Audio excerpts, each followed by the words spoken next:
快乐手工。今天啊，我给您带来的是这样子的一组收纳包，它呢由3个组成，大号的、中号的和小号的。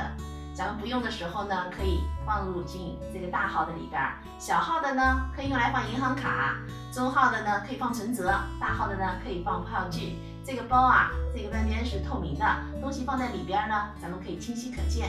接下来要不要和我一起来做一个呢？首先向大家介绍的是收纳包铺棉的尺寸，它们呢是小号、中号、大号，都是正方形。这个呢是21厘米。这个呢是17厘米正方形，这个呢是13厘米的正方形。我在这一边的2个角上呢打上了圆，一会儿呢我们这儿是要剪掉的。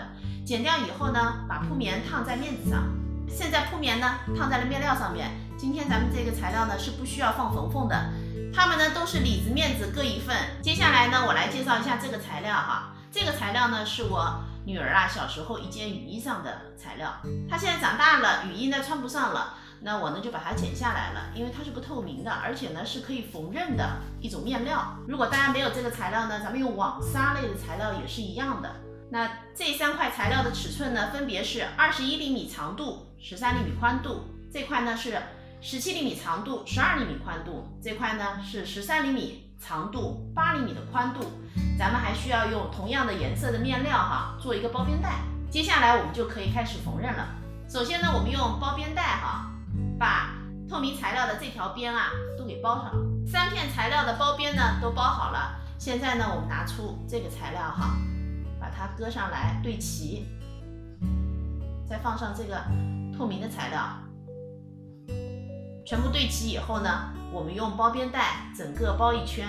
那中号和大号做法也是一样的，一圈包边呢包好了。接下来啊，我们在这儿中间的位置呢钉上暗扣。那今天这个面料啊挺薄的哈，如果直接钉暗扣呢，它会撕开，所以呢，我用这个180克的铺棉烫了本色的面料，做了这样子的一个圆片，大小呢是跟暗扣一样的。